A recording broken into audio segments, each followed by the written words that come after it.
Bonjour à tous, c'est Fanny de Thérapie Sauvage, j'espère que vous allez bien. Je suis thérapeute en psychologie humaniste, en psychospiritualité. Dans ce petit podcast, j'aimerais vous parler de la dépendance affective.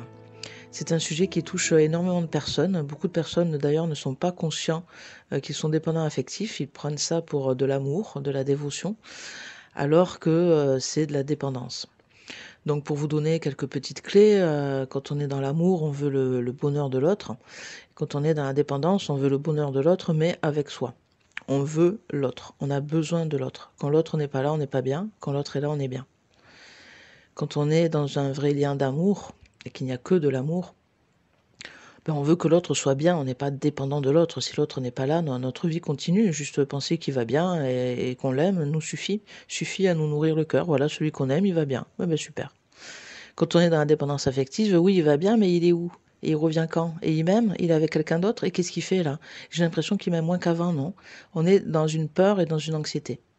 La dépendance affective dans le couple mène à tous les coups, de manière absolument mécanique et certaine, à étouffer l'autre et à faire justement ce qu'on ne veut surtout pas, c'est-à-dire faire fuir l'autre. Parce que l'autre est étouffé et parce qu'en plus, en tant que dépendant affectif, l'autre se rend compte qu'on dépend de lui et qu'on est toujours à sa disposition, qu'on est prêt à tout pour lui. Et au lieu d'être très heureux de recevoir cet amour, cette dévotion, justement, au contraire, ça le fait fuir. Parce qu'on désire ce qui nous échappe un petit peu et parce que voilà, ce qu'on a toujours sous les yeux, ce qui est tout le temps en train de nous tirer sur la manche en nous disant mais tu m'aimes, hein, tu vas pas m'abandonner, hein, tu m'aimes, hein, tu vas pas voir quelqu'un d'autre, hein, tu me trouves toujours jolie, hein, tu m'aimes, hein, tu me laisses pas tomber, hein.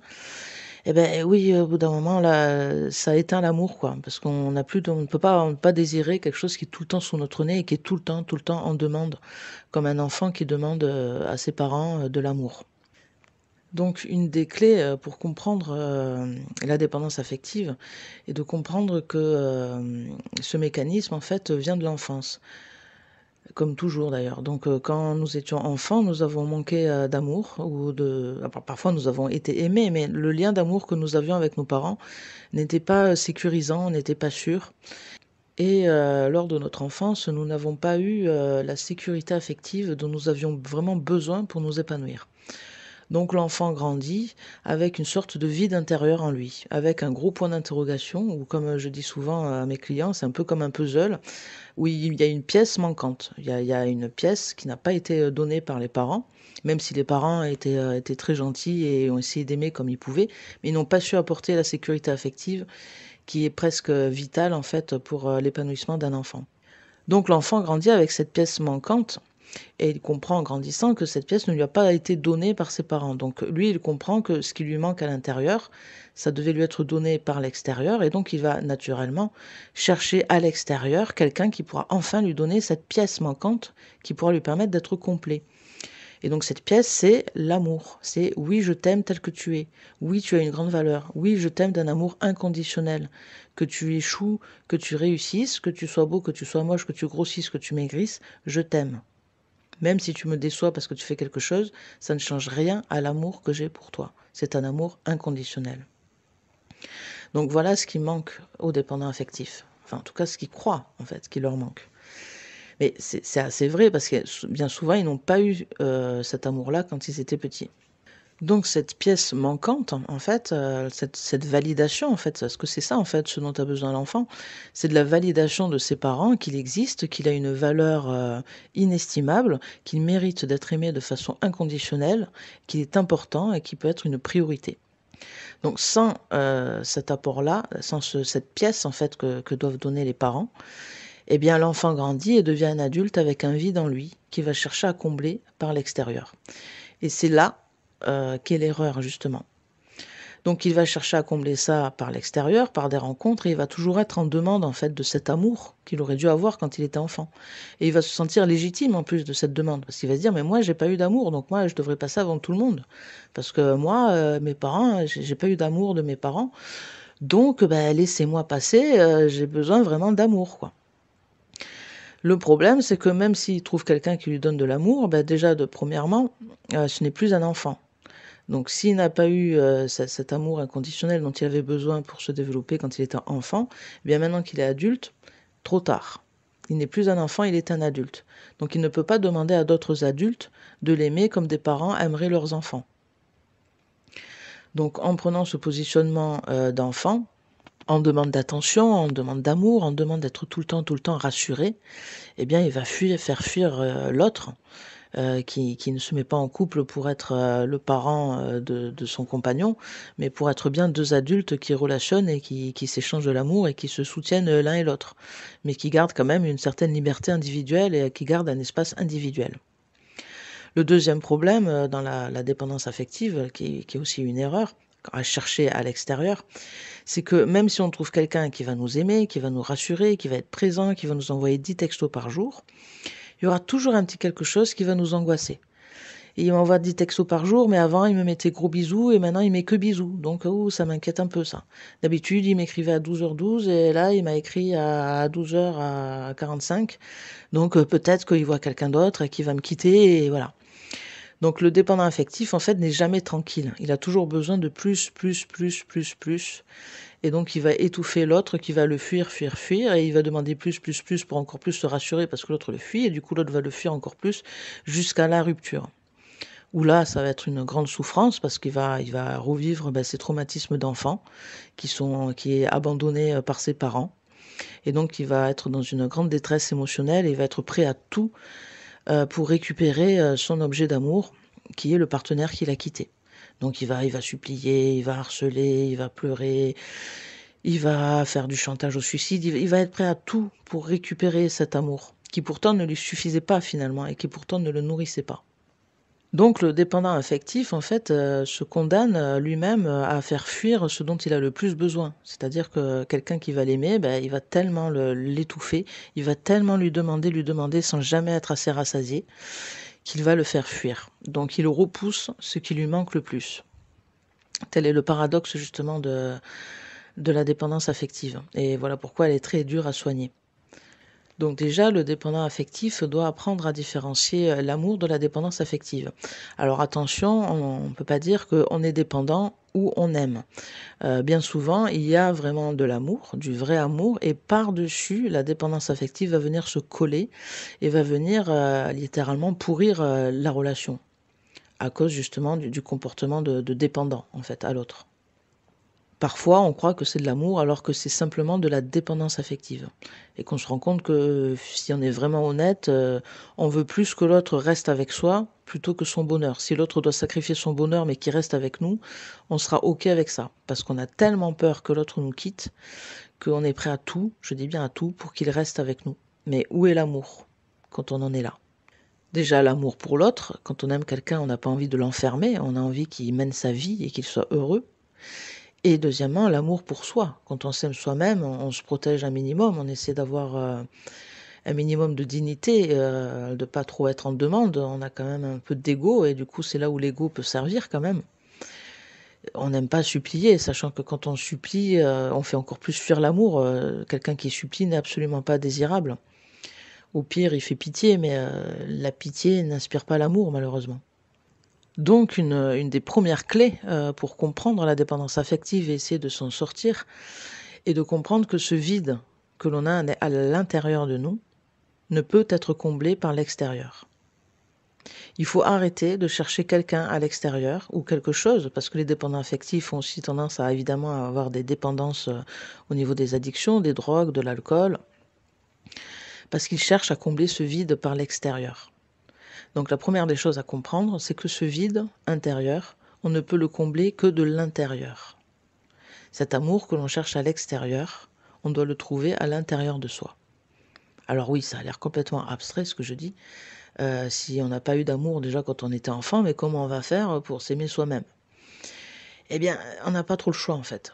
C'est ou ça, ou on est condamné à chercher toujours à l'extérieur et à être toujours l'esclave, le dépendant de quelqu'un qui finira de toute façon par nous abandonner, ce qui est notre plus grande peur, parce que nous sommes dépendants, parce que nous ne lui apportons rien, et parce que nous sommes tout le temps en demande.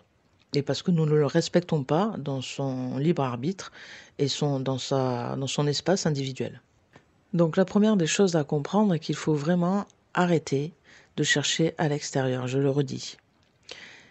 Arrêtez de chercher à l'extérieur des choses qui vont combler ce vide à l'intérieur, mais commencez par apprendre tout seul à combler ce vide que vous avez à l'intérieur. Il y a quelque chose qu'on appelle la reparentèle en psychologie, qui est de se créer à l'intérieur de nous les parents que nous aurions aimé avoir et de pouvoir se traiter soi-même, de pouvoir traiter son enfant intérieur avec la bienveillance, la chaleur et l'amour inconditionnel qu'un parent idéal aurait dû avoir pour nous. Nous sommes les seuls responsables de notre détresse intérieure et nous devons apprendre justement, comme de bons parents, à nous écouter nous-mêmes, à écouter cette détresse, à trouver des solutions qui sont fiables pour nous. Donc des parents intérieurs bienveillants, prendraient soin de nous, ne nous laisseraient pas chercher à l'extérieur comme ça ce qui nous manque à l'intérieur. Nous apprendrait à être autonome, nous apprendrait à nous donner de la valeur, à prendre soin de nous. Le dépendant affectif, en fait, n'a pas besoin de présence extérieure, il n'a pas besoin finalement d'amour ou d'une personne qui comblerait ce manque, ce vide qu'il a depuis l'enfance, mais il a besoin surtout d'apprendre l'autonomie affective. Il n'y a qu'une seule solution pour soigner la dépendance affective, c'est justement l'inverse, c'est l'autonomie affective. D'avoir besoin de personne pour se sentir complet, pour se sentir bien, pour sentir qu'on a de la valeur, pour avancer et pour s'épanouir. Votre bonheur ne dépend que de vous. Et tant que vous penserez que votre bonheur dépend de quelque chose qui est extérieur à vous et sur lequel vous n'avez pas le contrôle, vous serez ouvert à énormément de souffrances. Parce que vous ne pouvez pas contrôler ce qu'est l'extérieur, donc votre bonheur dépend des autres et de leur bon vouloir. Alors que si vous atteignez l'autonomie affective, votre bonheur ne dépend que de vous, et vous avez le contrôle sur vous. Et c'est à cet endroit-là, justement, que vous trouverez enfin une sécurité affective, au moment où vous arriverez à n'avoir besoin que de vous et que de votre propre présence à vous-même. Donc si vous êtes dans ce cas et que vous êtes dépendant affectif de votre partenaire ou d'une personne, je peux vous donner un petit exercice à faire qui pourra vous aider. C'est-à-dire, demandez-vous, ou même vous pouvez noter sur un papier, tout ce que vous aimeriez que cette personne vous dise. Qu'est-ce que vous aimeriez que cette personne dont vous êtes dépendant, que vous aimez tant et qui est peut-être en train de vous quitter, qu'est-ce que vous aimeriez qu'elle vous dise? Eh bien, certainement, vous allez noter « Je serai toujours là pour toi. Je t'abandonnerai jamais. Je t'aime plus que tout. On sera toujours ensemble. T'inquiète pas, je serai toujours là. Je t'abandonnerai jamais. Je t'aime, je t'aimerai toujours. » Vous allez noter ce genre de choses, évidemment, parce que c'est de ça dont vous avez besoin, parce que c'est ça qui vous a manqué quand vous étiez enfant. Eh bien, je vous invite, toutes ces phrases-là que vous aurez notées, je t'abandonnerai jamais, je t'aimerai toujours, je serai toujours là pour toi, eh bien, je vous invite à vous mettre devant le miroir et à vous dire ces phrases à vous-même. À vous dire à vous, moi, toi là, que je vois devant le miroir, toi qui es moi là, eh bien, je ne t'abandonnerai jamais, je ne m'abandonnerai jamais. Je serai toujours là pour moi. Je m'aimerai toujours. Je serai toujours à mes côtés. De toute façon, quoi qu'il arrive, je me fais confiance et je serai là pour moi. Parce que ça, pour le coup, vous pouvez vraiment vous le promettre. Parce qu'effectivement, vous serez toujours là pour vous, vous n'avez pas trop le choix. Effectivement, vous ne pouvez pas vous abandonner vous-même. Donc voilà une clé et un bon exercice déjà pour aller sur ce chemin justement de l'autonomie affective et de prendre conscience que oui, on sera toujours là pour nous et qu'on est autonome affectivement et émotionnellement. Que notre bonheur ne dépend que de nous. Alors, ce que je dis, ça ne veut pas dire faut être seul toujours et mon bonheur dépend que de moi et je veux voir personne, bien sûr que non. Mais c'est la condition sine qua non à pouvoir avoir des relations saines avec les gens. C'est-à-dire que les gens participent à votre bonheur, les gens, ils participent, oui, c'est vraiment le mot, ils participent à votre bonheur, mais s'ils disparaissent ou qu'ils partent ou qu'il y a une dispute, vous pouvez continuer quand même à être heureux sans eux. Parce que vous avez cette autonomie affective, parce que vous aimez vous-même, parce que vous donnez de la valeur à vous-même et parce que vous vous laisserez jamais tomber. Parce que vous serez toujours là pour prendre soin de vous. Les autres viennent participer, viennent rajouter, ils viennent emmener, comme on dit, la cerise sur le gâteau. Mais le gâteau, c'est vous. Voilà, je vais m'arrêter ici pour ce podcast qui commence à dépasser ma durée habituelle de podcast. Je pense que je ferai d'autres podcasts sur ce sujet parce que c'est un sujet dont on parle beaucoup et voilà, entre les gens qui comprennent qu'ils sont dépendants mais qui savent pas comment faire. Et les gens qui croient que c'est juste de l'amour fou et qui maintiennent que non, ils sont pas dépendants et que l'amour c'est ça, il y a pas mal, il y a beaucoup de travail, quoi. Pour vous aider et aller un petit peu plus loin, je vous invite à écouter la vidéo que j'ai faite qui est en dessous de cette vidéo, qui est une suite d'affirmations positives sur le thème de la blessure de l'abandon. Généralement, les dépendants affectifs ont très souvent cette blessure-là qui est assez profonde. Donc n'hésitez pas à écouter cette vidéo d'affirmation positive qui vous aidera justement à retrouver l'amour de vous-même et à vous reparentaliser à l'intérieur de vous et à comprendre et à prendre conscience qu'il y a une personne dans votre vie qui vous laissera jamais tomber, c'est vous-même. Et que justement en cherchant l'amour à l'extérieur, eh bien c'est là où vous vous laissez tomber. Quand vous donnez le pouvoir à une autre personne de votre sécurité affective, eh bien c'est là où vous vous laissez tomber et vous êtes en insécurité affective parce que vous dépendez de quelque chose que vous ne contrôlez pas. J'espère que ce petit podcast vous aura aidé. Voilà, j'en ferai d'autres comme je l'ai dit. Et voilà, je vous laisse ici. Si vous avez besoin d'un accompagnement psycho-émotionnel ou psycho-spirituel, n'hésitez pas à me contacter sur therapiesauvage.com. Aimez-vous vous-même, ne vous abandonnez pas vous-même en courant derrière l'amour de quelqu'un et trouvez l'indépendance affective. Merci pour votre écoute. À très bientôt. Au revoir.